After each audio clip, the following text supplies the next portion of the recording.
Welcome to the Two Balls and a Mic podcast here on a, what is it? Cinco de Mayo.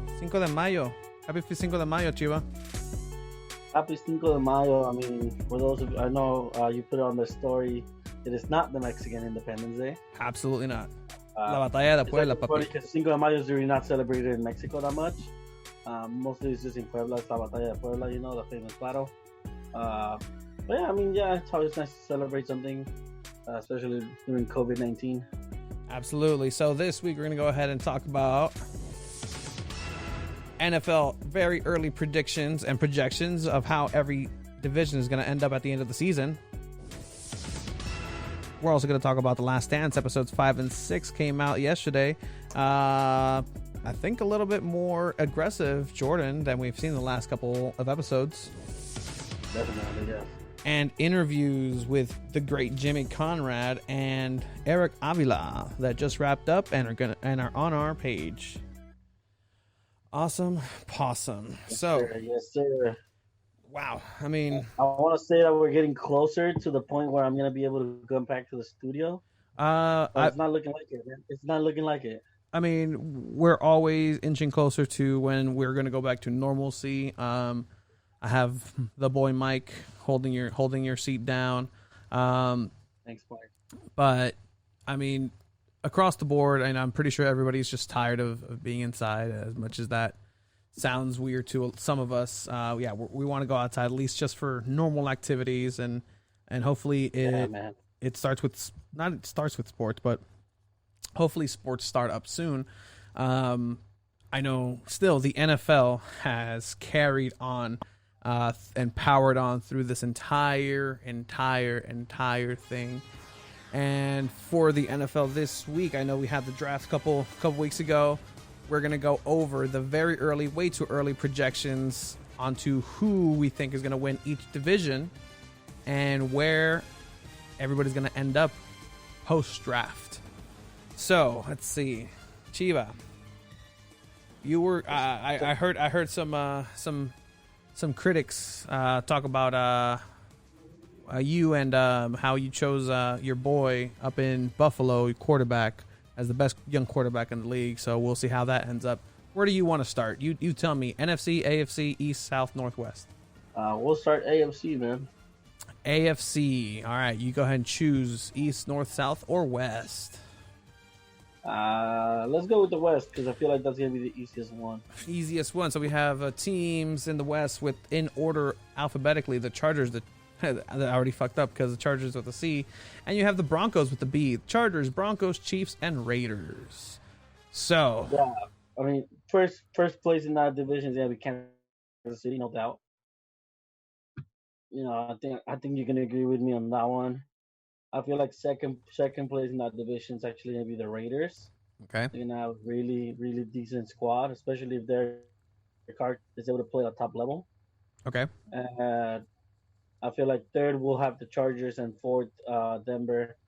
I don't think Denver has the squad that makes it as strong as before. Even though they did get Melvin Gordon, but we'll see how it goes. I think the Chargers are still going to do a little better than the Broncos. So you do have a division where the AFC West, where the championship of the last Super Bowl came in the form of the Chiefs and Andy Reid. I think that they're also going to go ahead and be first place in that division. That team is just stacked way too strong, and they're built for the long haul. So Chiefs are going to be in the first place. The second place, I think, is actually going to go to the Broncos. The Broncos have a young team. They have a team that's been stacked receiving-wise. They put some weapons next to Drew Lock, who John Elway does think that that's his guy. John Elway hasn't been pretty successful at getting quarterbacks in the draft, so we'll see how Drew Lock pans out. Like you said, they do have Melvin Gordon now to add to Phillip Lindsay, so that's a good running dynamic. And you can't forget about the wide receiver that was already there in Sutton. So I think they have a chance to do some damage, play spoilers, maybe for a wild card spot for somebody else.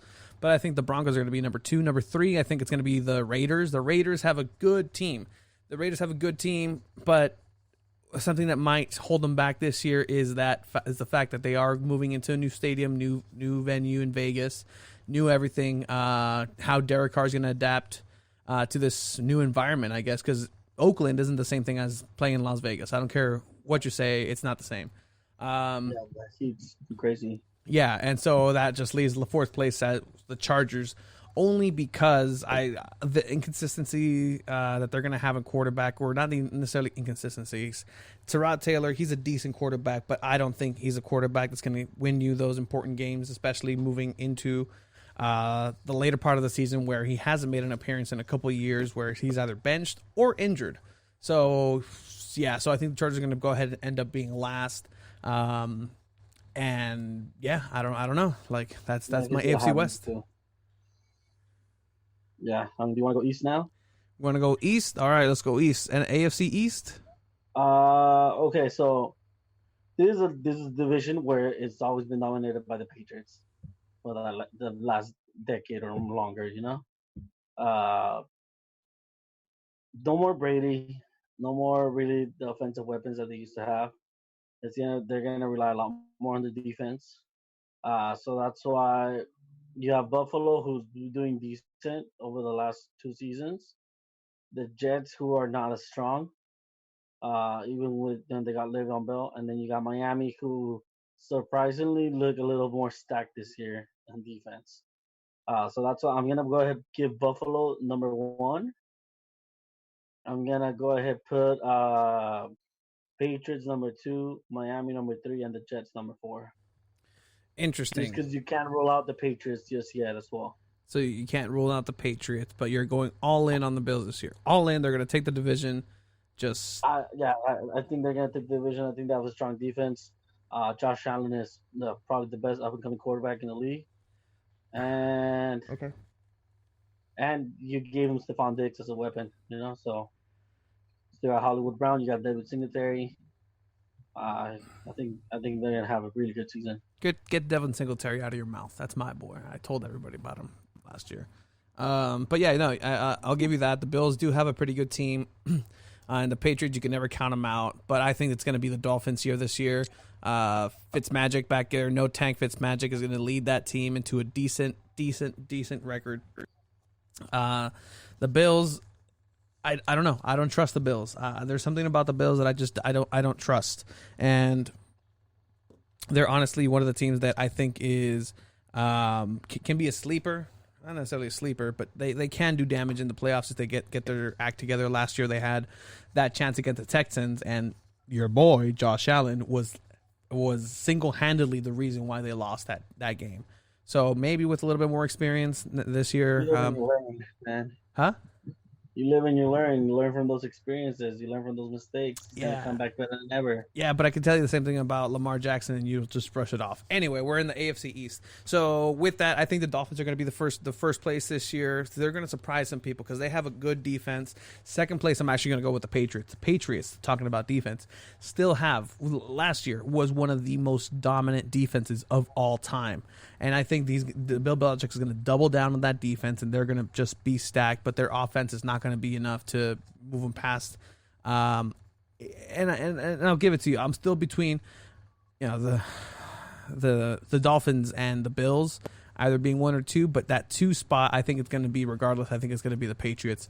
And number 4 is going to be Darnold, who they just signed the running retirement home in Frank Gore for a year. Frank Gore just unstoppable. Yeah, but I don't think it'll be enough to help the team out, get a winning record or anything like that. Yeah, no. All right, let's go north. You got the Ravens, Pittsburgh Steelers, Cleveland Browns, and the Bengals with their new all-star Joe Burrow. Well, I wouldn't say all-star. Let me start this one because this is going to be probably one of the most interesting divisions in the entire league next year. You have the Browns, who have a stacked team. Baker Mayfield in his 3rd year with Odell Beckham Jr. now, Jarvis Landry. He has not the best chemistry though. Not the best chemistry, but they do have a good on paper team. The defense should be decent. You have a man who loves to throw helmets in Myles Garrett, who's now back, who's a vicious, savage man, who literally could care less. Maybe he learned from his mistakes and just channels it onto the field. Then you have the Ravens who have the reigning defending undisputed MVP of the league, Lamar Jackson, with a pretty dynamic offense with Mark Ingram, who did go down at the end of the season. Very, very well known for playing good defense. The Steelers who missed the playoffs, who were so close to making the playoffs with Doc Hodges, and that defense who was amazing with Minka Fitzpatrick. Now we have Big Ben back, so that can be that extra game or two that they can now use to win that division. And again, like you said, future maybe all-star for the Bengals, Joe Burrow, who have AJ Green. They drafted another wide receiver. They still have Tyler Boyd. So it's a decent offensive weapon decent offensive team weapons wise. But with that, who do you think is going to be last in that division? I honestly think the Bengals are still going to be last. Still, after all of this, still going to be last. I don't think one player, the new quarterback, first year rookie quarterback makes that huge of a difference. They won't have a 2-14 season, that's for sure. I feel like they'll win a couple more games, maybe 6-10 around there. But I feel like that's still going to be last in that division, because I feel like all of those teams are going to do decent this year. Mm-hmm. So who do you have at last? I still think the Bengals are going to go last.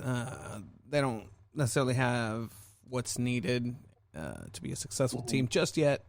They have a few interesting good spots, but not just yet. And then the third place, like one of the teams outside. Yeah. That third place, I think it's going to go over to the Browns. It's not going to work out. It's just not. I don't think so. It's just too much chemistry imbalances. It's another first year head coach, Baker Mayfield, making the same mistakes he's been making. I mean, he's better than Manziel ever was. That attitude. Yeah, and you know, if he is going to have that attitude, then do something to show for it. Make the playoffs. You know, do something with importance. Don't just have it just to be the bad boy of the NFL. So I think, you know, after all of this, it's still going to be them in third place after the Bengals. I agree with you. That's where I have them. Third place. Second place, I think Pittsburgh's going to take second place as well. Mm-hmm. And I'm going to give it to Baltimore. I think they're going to take another dominant season, and they're going to end up taking that division. I agree with you. It's going to be first place, Baltimore, second place, Steelers. But don't sleep on the Steelers, man. The Steelers have a good squad. Big Ben's coming back. That's going to be James Conner manages to stay healthy. They could be definitely really dangerous, but that guy gets hurt every time he gets hit. Yeah, and so leave this guy alone. He beat cancer, man. Like, I know. I'm not can't be injury prone if you beat cancer. Like, But no, but then he could still be a giant factor in that team. And I think they just used him too much. That's why. I mean, last season all the running plays that were going to him, and then they were passing him the ball every other time too. So he was getting hit a lot.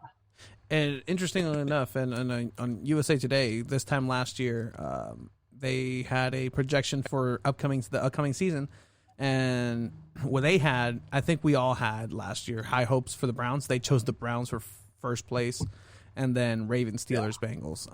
But I think it's going to be another case of, I don't think they're gonna follow through with all that talent. So sticking with the AFC, or are we sticking with the AFC? Yeah, might as well just finish it. All right, so we've got north, south, east. We went west, east, north, and now we go to the south. The south with the Baltimore, the formerly they used to be We have the Colts, the Texans, the Titans, and the Jaguars. So we have a team with the Colts with the new quarterback, Phillip Rivers, coming in, taking over General Captain Luck, and he can be that veteran presence in that locker room that brings them into that next level. We have the Texans, who lost their biggest wide receiver, the biggest star, I'd say, arguably in that division, with DeAndre Hopkins, shipping him over to Arizona. They did pay a guard for that protects Deshaun Watson with with the face mask. He came over from Miami. I forget. Anyway, yeah, it starts with the T. I forget. Then you have the Titans, who had the surprising season last year. Tannehill, who came in like Jesus to save that entire franchise. Have the highest expectations this upcoming season. They probably do, because they made it so far, and they still have that team. Almost they have that team. The basics. You're gonna expect greatness. Yeah, Tannehill and Derrick Henry, and then you have the lowly Jaguars with Minshew Mania, who gave up on Foles after getting injured after one season, and that's going to be a dumpster fire. So we have the Colts, Texans, Titans, Jaguars, and the AFC South. Chiva, who's taking the AFC South? Who's taking it? Yeah. I'm going to go ahead and give this one. I'm going to go ahead and trust Phillip Rivers. Wow. And give the Colts a division title. I think Phillip Rivers is probably going to have his best season of his career. Mm-hmm. Especially after leaving a toxic Chargers environment. And he's going to ball out. He has a lot of weapons, especially if Ty Hilton can stay healthy. Definitely, and so he's on that team with the Colts that also has Marlon Mack, a good running back. They have a good backup running back with Naheem Hines. They have Ty Hilton on there. They got a good set of tight ends up there. They have Quentin Nelson. They have a decent O-line who's going to protect them, and all right defense.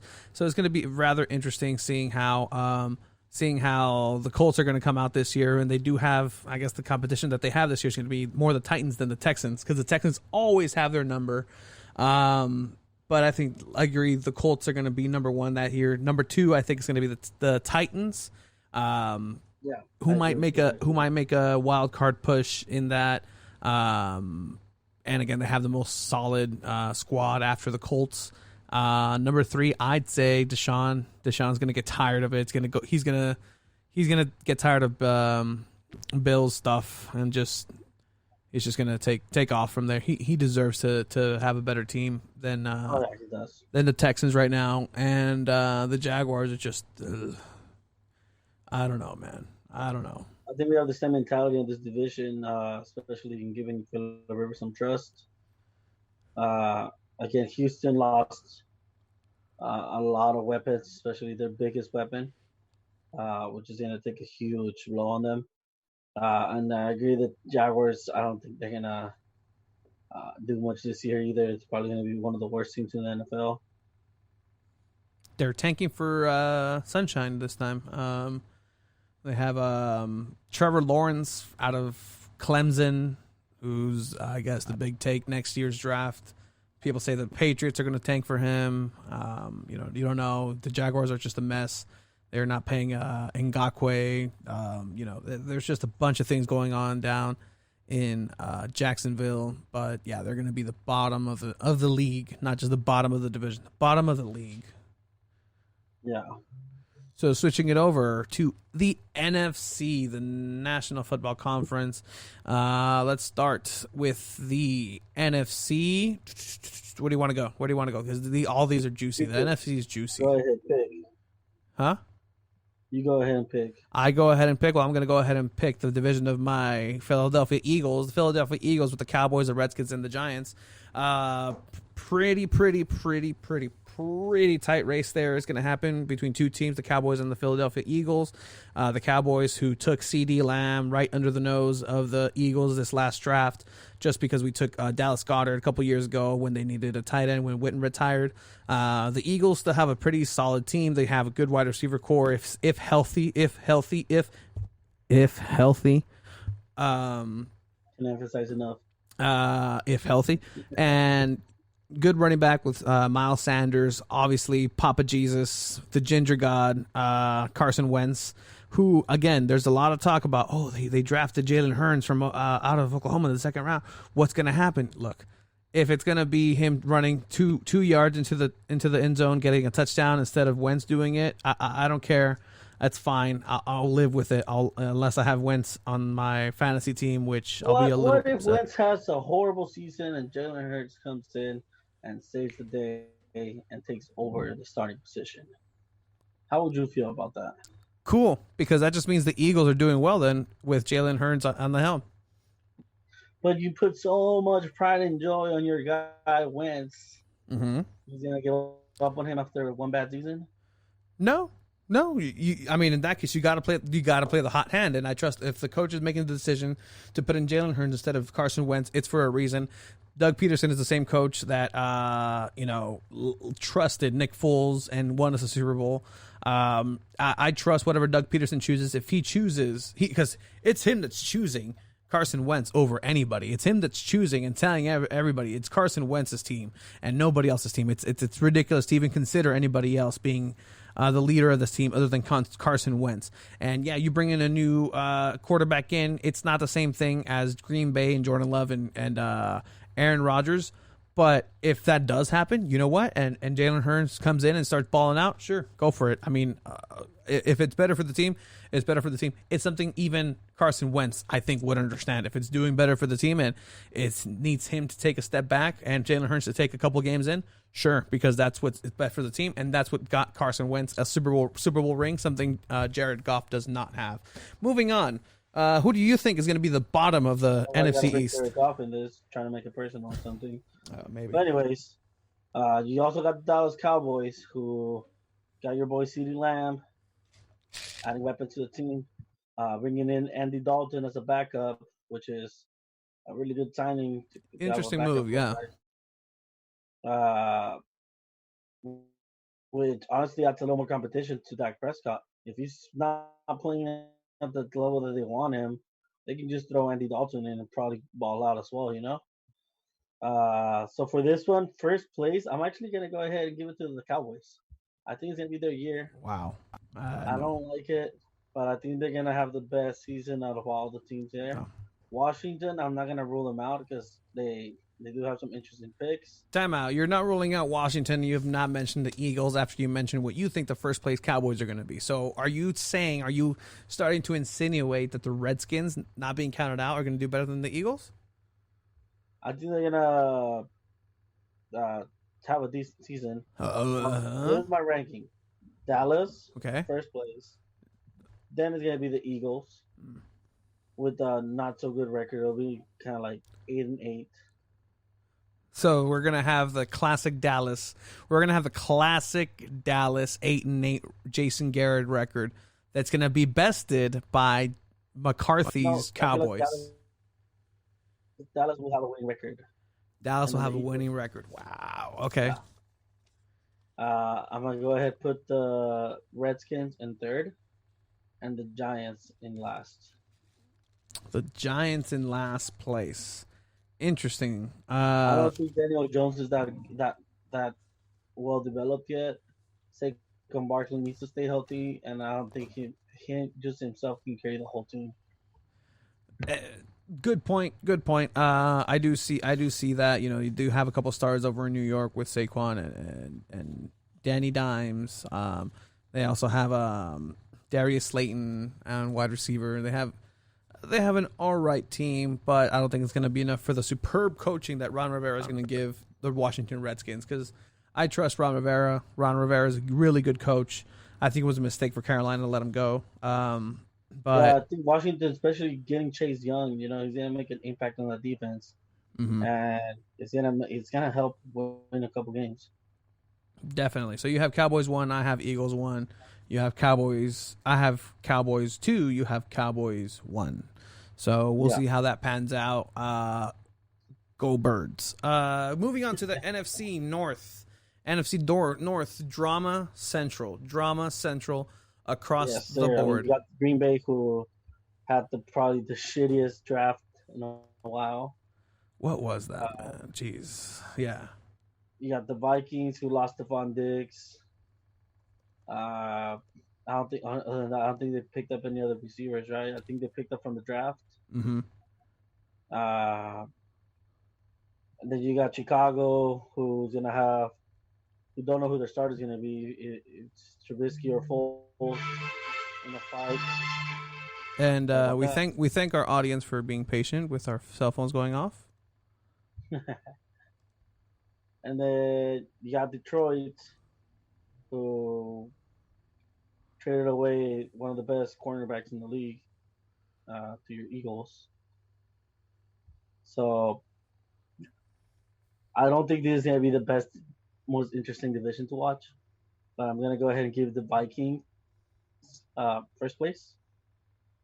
Just because Aaron Rodgers does not have the weapons that he needs. I'm going to go give Green Bay second place, Chicago third, and Detroit last. So we're going with the Lions in last place. I don't know if you know this, but Matthew Stafford was injured for a lot of the last season. He even was playing with the broken back. He's going to come back healthy. They traded away a good defensive player over to the Eagles, but they did come up with a defensive player to replace him in the draft, a really good defensive player in the first round. Also, I don't know if you know this. Do you know Matthew Stafford is a genius? A genius. I'm going to play a little audio from an interview he had. This man is a human calculator. Talking with TJ, you kind of showed off your math skills a little bit. I just have one follow-up before we leave. Can you tell me, I'm just going to make a number up, okay? 9,758 times 618. You said 9,758 times 616? 618. Or 618. 618, okay. I think. Yeah, 618. Okay, that's Let me type it in. 6030444. So 6,030,444. Is that right? I think that's right. And he is showing the phone camera of that exact number. Matthew Stafford is a math genius. I didn't know that about him. I don't think anybody here who's listening can do that quick math in those large numbers. Being a math genius does not win you football games, bro. What does that have to do with anything? Excuse you? What does that have to do with anything? What does any drama that has to do outside of the football field have to do with Aaron Rodgers not doing well on the field like he's always done in his entire life? Aaron Rodgers is going to come back and he's going to sling that ball and he's going to throw for all the records, and he's going to go ahead and lead the Green Bay Packers into a first place. That's why I'm putting him in second with the winning record as well. But I think the Vikings are going to have the Vikings with a mediocre quarterback. Me Matthew Stafford is a mad genius. So there's that. That has nothing to do with Paul. The mad genius part. Like, you can multiply. Hey. I was just putting something in the show that's a little different. No need to get angry about this. Well, no, I'm just saying. Like, I mean, you bring that up. You're just. It's pretty irrelevant. It really isn't, because that just shows the prowess, the mental intactness that he has in order to use this goddamn amazing mind of his on the field to do those split-second decisions to throw or when not to throw the ball. He is a franchise quarterback that most of if he can't stay healthy, it does not matter. What do you mean he can't stay healthy? This is one of the first seasons that he had a serious injury. And then players, when they have a serious injury, normally they tend to get injured again after. So Aaron Rodgers had a serious injury. So you're saying he never came back and was never anywhere near the same level? No, he was, but Aaron Rodgers is not Matthew Stafford is not Aaron Rodgers. You can't compare them. Oh, I can compare them I can compare them in the way, the fact that they're both NFL level quarterbacks. I'm not saying Stafford is Aaron Rodgers. I'm not saying he is anywhere near. He is a NFL. You cannot compare them. He is a NFL caliber quarterback who deserves to be there. And Matthew Stafford is going to surprise everybody in this league and be third. Rodgers is a Super Bowl winning quarterback. Matthew Stafford isn't. Clearly, you did not listen to where the conversation ended and the joke punchline was given. So we're going to move on because you think that the Vikings are going to be number one. I think the Packers are going to be number one, the Vikings number two, and then the rest of the division apparently doesn't matter to Chiva because they do math better than we do. Moving on to oh my god, NFC South. We're over here Tony's over here thinking math win 2 games. Okay. I'm not saying, did I say math wins you games? I never said math wins you games. I said that's an example of how sharp Stafford is, how mentally sharp. We got New Orleans, Atlanta, Tampa Bay, and the Panthers. Oh, this is what I love. I'm going to love this. So I think Matthew Stafford and his math equations are actually going to be great because you're not going to mute me. So you got New Orleans, Atlanta, Tampa Bay, and Carolina. You got New Orleans, who still have the same weapons. You got Drew Brees, Michael Thomas. You got Atlanta, who got Todd Gurley. They still have kind of good weapons. But now you have Tampa Bay with Tom Brady and Gronkowski. And Carolina, who do not have Cam Newton anymore. They're going to go with Teddy Bridgewater. I honestly, it's going to be a battle between New Orleans and Tampa Bay for first place. And I think New Orleans is still going to take first place.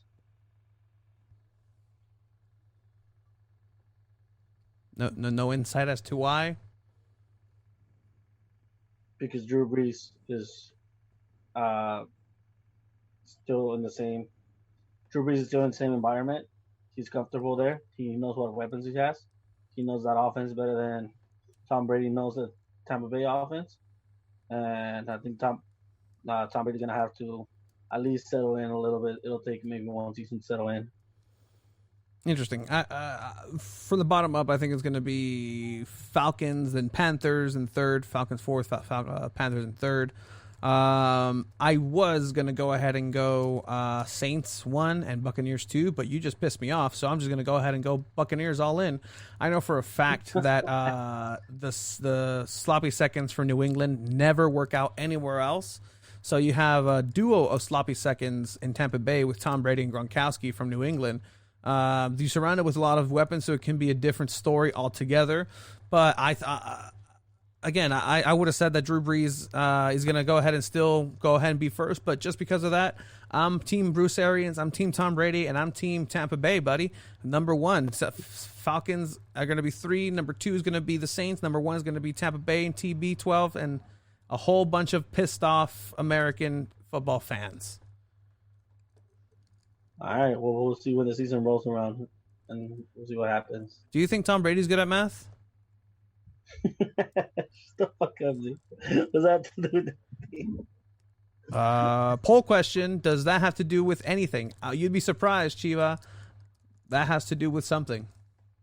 We're not gonna argue with it. Being a mad genius does not matter, man. Yes, it can give you a slight advantage, but if you really?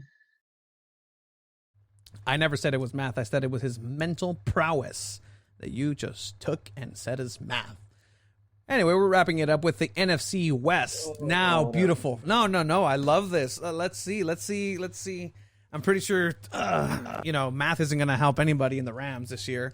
Nope, the Rams are going to be 4th place in this division. Okay. I'm not ashamed of saying it. Tell me why. Tell me season for the Rams. Tell me why. Keep going. Rams apparently have a toxic environment. Oh, yes. Not playing the players. Clay Matthews is trying to sue for like $2 million. Apparently they hadn't paid. Oh, they're trying to sue. My bad. I did say zoo. I'm like, ¿qué vergas en zoológico? Zoológico. But apparently, apparently they did fix.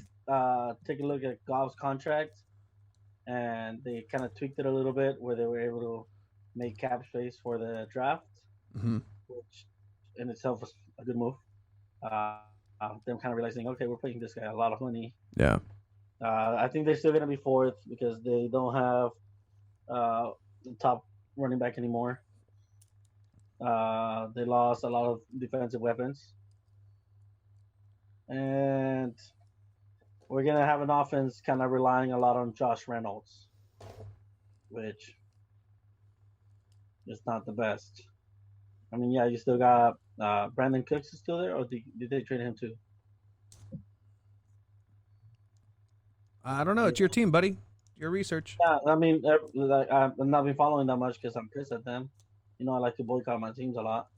But Robert Woods is still there. You still got my favorite white boy in the league, Cooper Kupp. But yeah, it's gonna be a tough season. It's gonna be fourth place Rams. I'm gonna take a stretch here and say third place is going to be the 49ers. Oh. I think their last season was good, but I think they're a one-hit wonder. I don't think they're gonna have nearly as good a season as they did last year, especially because Jimmy G is not the quarterback that a lot of people think he is. He's not that good. Their defense is solid. I'll give you that. They have a really strong defense, but your quarterback has to throw more than 8 passes a game. And then second place, I'm going to give it to the Cardinals, who added a lot of weapons. And then first place becoming Seattle. Russell Wilson is just one of the best quarterbacks in the league, if not not the best right now. And you just can't roll him out, you know? Definitely. Yeah, so I mean, Rams suck, and yeah, they're gonna suck, and LA sucks, and you suck. So Rams fourth, good. Number 3, I think it's gonna be. I actually think it's gonna be this. I have to agree with you as much as I hate it. I have to agree with you. I think it's gonna be the 49ers. I do think they're a better team than you say or you think they are. But even then, this division is a little bit more stacked than it tends to be. I think they're going to have a little bit of a Super Bowl hangover. They made it to the big dance, and they lost a lot of weapons. Matt Breida is not there anymore. I know they traded Goodwin away, Sanders as well. So it's going to be a very different 49ers squad this year. Jimmy G is a decent quarterback. I think he can get it done if it just wasn't his year. You went against one of the best teams ever offensively. And the Seahawks, number 2, I think the Seahawks are going to go ahead and be number 2 in this division because that team is always there. Always there. And you can never count out Pete Carroll, and you can never count out what? Wow. Seahawks at 2. Yeah, Seahawks at 2. And I think that this Arizona team can be different. This Arizona team is stacked in ways that even if they don't have necessarily the chemistry that they need, I think the talent can move them past this division that is going to be a lot of infighting. It's going to be a very interesting division, but my favorite part about all this entire thing is that at the end of the day, the Rams are 4th place. Yeah. So I mean, yeah, I'm lowering my expectations for the Rams a lot. Because if they do bad, then it meets my expectations, and I don't get that upset. But if they do a little better, it's like, oh, okay, they did better than I expected. Cool. It's a kind of win-win situation for me. I like it. I mean, at the end of the day, I'm really looking forward to fantasy football. Me too. And at the end of the day, you can just hop on another team. So, kind of like you did. Oh, I'm going to stop that right there. Kind of like I did. It sounds like you're saying that I hopped on another team because I just felt like I didn't want to lose anymore. Incorrect. You were once a Raider fan. No. I just said you hopped on a different team. Yeah. Insinuating the fact that... I didn't insinuate anything. I did not insinuate anything. Because I said... You can think all you want. I did not insinuate anything. All I said was... Just choose another team just like you did. Does not exist anymore. And now you said, no, I'm just saying exactly what you said. You said that a team, choose another team like I did. Saying just like I did. I said you chose another team because you hopped on just because you wanted to hop on to your home team of LA. Sure. That's not the same as my team not existing anymore, moving, not being here anymore, me having to select a different team. You chose because you were literally a bandwagoner for LA. I'm a bandwagon for LA, but I'm from LA. Why didn't you choose the LA Chargers? Why aren't you a LA Charger fan? Maybe a second Because team. I used to like the Raiders. I used to support the Raiders. Uh-huh. And they're a rival team. I'm always gonna hate a rival team. So now you're gonna, so you can't, and instead of hating a rival team, now you love the team that's just trampling all over your soil and Fine. doing it terribly. You think however you want. It's fine. Anyway. LA, everything. Dodgers are still better than the Padres. Oh Jesus! Am I really gonna stop that again? I agree with you. I'm just saying. All right, moving on to The Last Dance. Yesterday, was it yesterday? No, sure, whenever it was. This last weekend, we had the latest 2 episodes of The Last Dance as Mr. UPS delivers a package to my front yard. Thank you for staying. I'm literally looking at him right now. Thank you, sir. So you caught that last those last 2 episodes. Yeah, man, I loved episode 5, especially since it was Kobe came out. To me, what was interesting, because it all started with the All-Star game. You know, Kobe, youngest player to ever started an All-Star team, 19, second year in the league. It's that scene in the locker room. It's all the Eastern Conference All-Stars, and then Michael Jordan just says that little Laker boy is gonna try to go one-on-one on everyone. Mm-hmm. And they're all talking about already like experiences that they've had with Kobe playing against them when he's only been in the league a year and a half. Yeah, it was crazy. The impact that Kobe had, and Michael Jordan knew that, which is why he took him under his wing pretty much. And you know, Kobe came out in the interview. He said, you know, there is no Kobe Bryant without Michael Jordan. Mm-hmm. Which it's him kind of putting that argument to rest of who the GOAT is. You know, he's saying, you know, whatever I did is because of Michael Jordan. And Michael says it all the time. Kobe just copies all my moves. Yeah. You know, but to me, that the fact that all these All-Stars are talking about a 19-year-old kid and what he's able to do already, to me that was crazy. It blew my mind, honestly, because at that time, I was just, a year old. I didn't know anything. I was a baby. And looking at it now, I'm like, damn, dude, like to me, it's a lot of fun. It was a lot of fun watching, like, a young Kobe when I didn't grow up watching that at all. To me, Kobe was, like, started watching him at his prime, pretty much. Definitely, and it seemed like, you know, everybody knew that he was going to be the real deal, and like you said, they were in the locker room just already talking about him and talking about how, you know, he's gonna teach him a lesson pretty much. If he wants to go one-on-one, I'll go one-on-one. Even if he doesn't want to go one-on-one, I'm still gonna go one-on-one. But it was good seeing Kobe, and you know, obviously it's been a crazy year with him passing away and seeing Jordan at the funeral, and just that relationship that they had.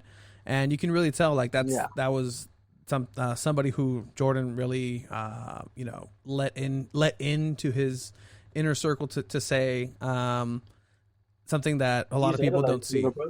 Yeah, exactly. So, and Jordan wasn't the type of person to even do that with his own teammates or anybody. So here he is doing it for somebody who's playing in LA when he's in Chicago, and you know, it's really, really interesting to see that. Then they move on later into those Olympics, the Dream Team, man. I guess I'm gonna go watch a documentary on the Dream Team, because they do have more footage of that the best practice ever played. Yeah, and I've never seen Magic Johnson angry. I've never seen him upset. And so to see somebody who got to Magic in a practice game and they're on the same team technically in the Dream Team, for him to just shove and throw a basketball into the stands, it was interesting to see that. And for Jordan to be able to do that to Magic, it was great. Think about it, man. It's just a bunch of all-stars just literally playing at the best against each other. It's like you can't ask for anything else. To me, as much as I hate to say it was hilarious, but it was hilarious, was Isaiah Thomas not being selected. Mm-hmm. And him coming out and saying, I met all the criteria, but I still wasn't chosen. Yeah. To me, I was like, oh, that's what happens when you're a bitch, man. I mean, and that there's still that heat is very much still there to this day. I wish they would have gotten Lambier on an interview just to see what he says about Jordan. They don't get along, and but yeah. So Isaiah didn't get taken to that Dream Team, and yeah, he had all the credentials and everything. But as you saw, Michael said pretty much, he wouldn't have vibed to be. Yeah. No, and obviously that's the thing you want to have good chemistry. You want to have a good environment. If Isaiah Thomas is there, would they have won? Probably, but it would have not been as special as it was. Definitely, and so they did go over a game where Tony Kukoc, the Croatian player, this young guy who Jerry Krause, the GM for the Bulls, really loved and was trying to bring over, and it just rubbed Scottie Pippen the wrong way, and they ended up playing. Pippen's a savage, man. See, Bato, this whole time, like Jordan's like, they're not give a fuck, bro. They're not gonna like what I do, and then Pippen comes in and just, oh man, this whole documentary is making Pippen look bad, if anything, not Jordan. I love everything Jordan's doing to the point where even I think yeah. No, like I was just gonna say, I love Jordan even to the point where like the bad things he's doing that are clearly bad, I'm like, I can see why. We'll get to that in a little bit, but yeah, you were saying. To me, it's not that it's making Pippen look bad. It's just he's the number 2 guy in that story, and the number 2 guy is always gonna have that kind of like he wishes he was Jordan, but to me, Pippen is just straight savage. He's straight up. I love that type of personality on a person when they're super straight up and they're not afraid to say what they're thinking.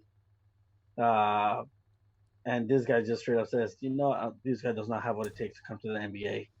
Yeah. After one game, I mean, obviously, Kukoc kind of like proved him wrong in the final. He did rack up almost 20 points and like almost 10 assists. Mm-hmm. And everyone was like, even Jordan was like, okay, no, this guy. It was just a bad game for him. It's like Sila Arma, Yeah. And then Pippen was pretty much quiet after that. Yeah, and then he earned the respect, and that's the type of player that Tony Kukoc was. He came back after his first encounter and had a bad day. But then a little bit later, the documentary starts talking about the finances and how Jordan was an Adidas guy. I'm an Adidas guy, so it was nice hearing that. And how Converse had all these players and had all the endorsements, and in the meeting where Nike came over to Michael, and I guess the agent was like, yeah, like you're a small company, Nike. Like if you want Michael Jordan, like you're gonna have to put up or shut up. To talk to Nike like that. Now we think about it like, what? Like this is the biggest sports company, but no, like back then it wasn't that good. They were mostly known for track shoes, and to this day, I still see those Jordan 1s, Jordan 2s around and just being talked about like the greatest shoe of all time. But what a move by Nike to secure Jordan so early, and how that panned out. Yeah, I mean, and then all those commercials bringing in what's his name? Spike Lee. Saying the shoes were $108 after taxes. A lot of people on social media were saying, man, I wish Jordans were still $108 after taxes. It's just crazy how the price has blown up ever since. To me, what was hilarious is the whole Reebok situation with the Mhm. Dream Team, where he managed to cover up the Reebok sign with the American flag. Yeah, like what are you gonna say? Hey, I'm Reebok. Hey, I need to see the sign. Take off the American flag. No, like that was the smartest Like, thing he could have done. That was whoa, you want me fantastic. to take up the American flag? And this guy said it. Oh, I'm gonna show them. That's that level of pettiness that I love Jordan for, and Dude, it's the best. Honestly, it's the best. it really is. And then I love that that he was a gambler. Like, he loved gambling. to this day he's still a gambler. Like you can probably And then uh yeah, they asked him, "Oh, like, are you gambling at it?" He said, "No, I'm not a gambling at it. Like, I can stop gambling." He said, "I have a competitive like problem. I always want to win." definitely. So, dude, when they're playing that quarters game with the security, I'm like, dude, I'm losing my shit. I'm like, this is hilarious. This guy's like betting $20 against the security people, just trying to prove that he's better. That story on the bus where they're playing cards in the back for thousands of dollars, and he just walks up to the front with the people playing blackjack for $1, saying, "Oh, can I play? Can I play?" And they tell him, "Well, what do you want to play with us?" He's like, "I just want your money in my pocket." Like, dude, that's like, damn, this guy just wants to be better than everyone. Yeah, and so the Smith brothers, and so yeah, that was fun to watch a little behind the scenes, and then he shrugged on Jordan after he took his money. That was great. Yeah, And he did the same one that mhm. that was hilarious, man. And Jordan has always been a person of business. Obviously, you don't become so successful by being wasteful with your money and not smart about it. Yeah, you gamble and whatnot, but he did make a statement that was very controversial. They even got old President Barry in there to talk about it, about how he said that Republicans buy sneakers too, and that's I think that's part of the reason why I can see Jordan now looking back and seeing like, oh, maybe I shouldn't have said that. Maybe that can be seen this way or that way. But honestly, you know what? At the end of the day, that's looking out for numero uno. That's looking out for number one. And it's true. Republicans, I'm sure. I mean, if you look at it as it is, Republicans do buy sneakers, actually, Jordan. Why, yes. Thank you for that observation. Was it taken out of context? Maybe. Was it something that he shouldn't have said at that time? Sure. But even if he was to say, you know what, and he did, I don't really regret that, and it's true, because at the end of the day, he's a businessman, and there's two colors and there's two parties, but money's only one color, and I think that's one of the things that he cares for, selfishly or not. I can care less about that. It's the fact that he had the drive to do it and showed everybody up. Like, you know what? Yeah, like I don't care. Yeah, sure. Yeah. I mean, at the end of the day, he's a basketball player too. He's an athlete.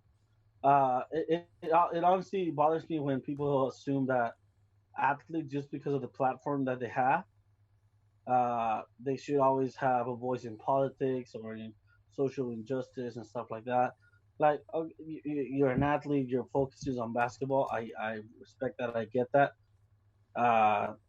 If you're not gonna have to comment on anything about politics, okay, all you gotta do is keep it to yourself. I don't think there's people should not expect these high-profile athletes to have any comments or take a stance in politics. Yeah, definitely. Keep politics out of sports. That's one of the things I've always liked. It's like the separation of sports and politics, kind of like church and state. But yeah, definitely. He even commented on.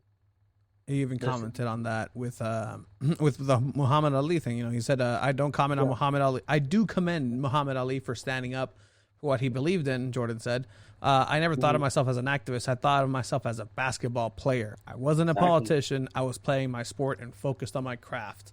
And was that selfish? Probably, but that's my energy. I set examples, and that is what it is, man. Like, he was a basketball player through and through, and that's what he wants to be remembered as. And good on him. Good on him for sticking to his ground. Thing is, he's super honest. He's an honest person. He said, if because of this, I'm not someone you can look up to anymore, then maybe you shouldn't look up to me.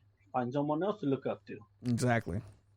Like, if you're not gonna he's not gonna be the guy that you want him to be. Oh, then find someone else that you want to look up to. It's fine. Move on from Jordan. Exactly. And so it was a good episode. Later they talked about moving into the later episode. I think even the next episode we're just going to start talking about why he retired and his dad getting murdered, and that's a crazy story in itself. I don't know how familiar you are with that story about his dad. How familiar are you with that? I'm not very familiar. Great. Well, not great, but it's going to be a crazy ride that you're about to go on when you see exactly what went down with that. It's an insane story. It's an unfortunate story, but hopefully we get to know some answers that we've always wondered about that. As far as for me, like, why did he go? Why did he retire? What was the motive? Does he know about, what exactly happened with that day that his dad was murdered? But all in all, again, I'm still enjoying the hell out of it. It's one of the only things that's sports related that is still on right now. Other than that, I mean, I think we're one of the only things that's still related to sports happening on right now. But in the sixth episode, they brought in Charles Barkley, and even Charles Barkley was kissing Jordan's feet in that interview. He was just bending down and saying, Jordan was the best of all time. He's the best I've ever seen. He's everything. And it was one of those things. You see, we can say all we want. Oh, Jordan was this, Jordan was that, LeBron was this. This was somebody who played against them, who played and saw what Jordan was in real life. And the quote that sticks out to me from Barkley is, when he was talking about him being an MVP of that year, him playing his best basketball, and even then, it wasn't enough for Jordan.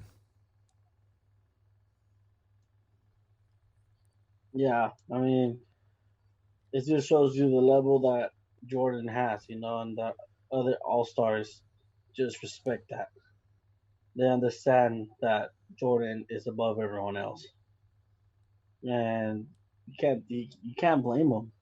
Like, the guy was unstoppable, man. He really was, and again, this is just the beginning of the Jordan story. They keep going back and forth, and it's all going to lead up to, the end of that second three-peat. Yeah, do you like how they're doing it? How they're going from early career to late career, flashback, Back to the Future. I had my hesitations, especially for episodes 3 and 4. I thought that episode 4 should have been episode 3, and then have when they talk about Phil Jackson, and then have Dennis Rodman's episode after that. But that confused me a bit. I was like, wait, what? I had to look up the timeline. Yeah, and with that, that's what the whole thing is, that you have to go back and forth. Okay, it did confuse me first. Yeah, exactly. And so, I mean, it's really good, well put together. That was a creative choice that they did, and I don't mind it because the content when they go back and forth is still really good. And now I don't have any reservations for it, but. They're starting to go deeper into that whole gambling thing with Jordan. You see Jordan gambling, like you said, with quarters, gambling with the owner of the sports arena, who apparently was somebody that nobody knows here in San Diego, but San Diego made it into the Last Dance. But no, it was a good episode, and I'm excited for next episode, because the next episode I think is starting to learn things that not everybody knows about Jordan and Jordan's story. Yeah. And yeah, so looking forward to that. So just to go over pretty much a couple things that we did go through last week, we had the chance, or this week, I don't even know when, it's quarantine, talk with Jimmy Conrad. It was last week, I think Wednesday or Thursday. Yeah, and we had a good interview with him, and check it out, Two Balls and a Mic. We're gonna throw that up on Spotify real soon. Yeah, really fun guy to talk to, man. I told you, man. I told you, and yeah, he blew my mind, honestly. When Tony hyped him up a lot, and I was like, okay, he's just a guy. He's played, And then once he started talking, I was like, holy shit, this guy knows his fucking shit. And like, it blew my mind, honestly. That's what you get for doubting me. But no, he was a really cool guy. Gave us a lot of insight. Hopefully we can get him a little bit down the line. Maybe once this is over, we can travel to see him, or he comes down for a friendly here or something. But I really enjoyed that. Check out the interview. And then today we just wrapped up one with SD Loyal player Eric Avila in Spanglish, because today is Cinco de Mayo. Little sprinkled Spanish, Spanglish here and there. It was another fun interview, honestly. A lot of stuff about him that I didn't know, like him playing with Chivas. Not Chivas USA only, but playing one game with Chivas with the Guadalajara. Yeah, definitely. Crazy. I didn't know that. Involved in that Cubo Torres trade. Yeah, him knowing Bofo. We didn't really ask him about playing with Kaká because, I mean, we already heard what he had to say about that in another podcast. Mm-hmm. But yeah, just his experience in the MLS draft, his different hobbies that he has during quarantine. It was pretty interesting. Definitely. So we're gonna have that interview probably on Wednesday or Thursday on a standalone interview. For today, baseball started in Korea, so good. I can't wait for sports to start here, and so we can go watch sports. But yeah, so it was an interesting week. Hopefully everything starts fixing itself. Keep washing your hands. Stay away from people 6 feet, wherever you may be. If you can't, stay home. We're staying home, and we're making it work. But it's not the funnest, but it's working. It's working for now. We're still gonna put content for you guys. Absolutely. So hopefully once everything starts back up, we're gonna go ahead and have more types of video content, interviews with players in person out of the garage. So yeah, with that said, really appreciate it. Check out those interviews with Jimmy Conrad and Eric Avila on our page. Hit us up on Instagram, Twitter, 2 balls and a mic. Later, everyone. Later.